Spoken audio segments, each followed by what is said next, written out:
Yes. So when you went to Chicago, what do you remember of, like, what are your earliest memories of Chicago, and what was the move like for you? I think it was like 2001 or 2002, and there was like a huge winter storm once we landed, and I had never seen snow before.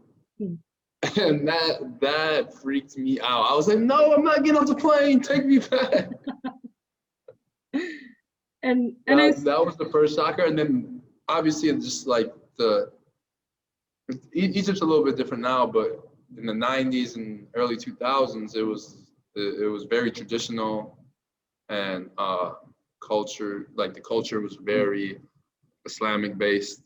Mm-hmm. And so like society was a big shocker too, just like the way everybody acted and the things people were wearing, doing, all that stuff. It was a big difference. I'm curious, at what point did you actually like believe or target the NBA, believe that you can make it and actually work? Since the first time I picked up a basketball. Oh, okay. Yeah, I was actually really good right away. So my coach was telling me like, dude, you have a bright future. You're definitely, I remember like maybe it was my first varsity game. My coach came up to me, he's like, you're going to play Division I basketball at a high level.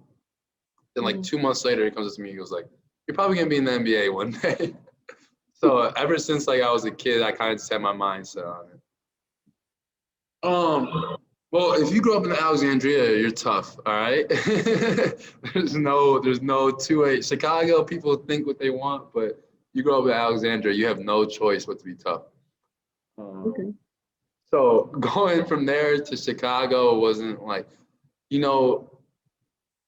like I said, the hardest thing for me was to learn was like social norms, like that they had in the U.S. Like things I used to do in Egypt that were just unacceptable to do here. Like I was a kid in Egypt. I used to climb things all the time. Yeah, I came to the United States, started climbing things, and people were like, "What are you doing? Like, get down! Like you're trespassing." And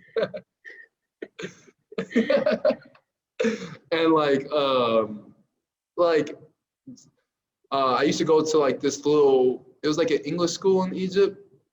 And I would have like this little bow tie and like little, like whole suit, for school uniform. And my first day in Chicago public school, my mom dressed me like that and sent me to school. Everybody was looking at me like, whoa, this kid's so weird. Like, what's going on?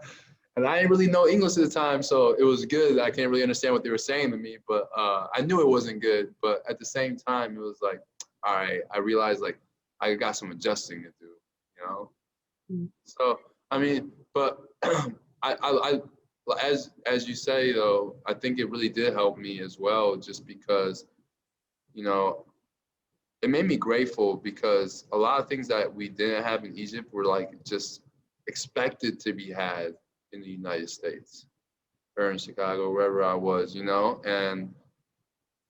I was kind of happy with it. I was like, oh, this is awesome. I got this. I got, we got hot water all the time.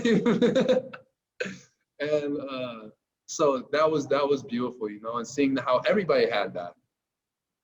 And, it gave me a different light on the world. And it gives you like two different views, whereas like most people only get the one.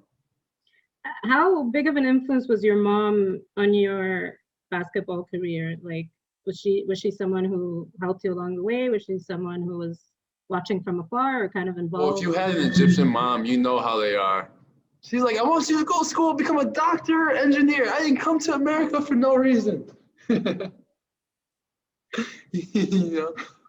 at what point did she kind of change her mind, or has she not changed her mind? My high school coach had to have a conversation. I had to tell her because my high school coach was like, why didn't you come to practice today? I'm like, man, my mom, she wouldn't let me leave the house. She just wants me to do homework and stuff. So my high school coach had to drive to my house and talk to her like my sophomore year of high school and was like, hey, man, your kid has like a chance to. And then she kind of bought in after that, and she's fully supported me.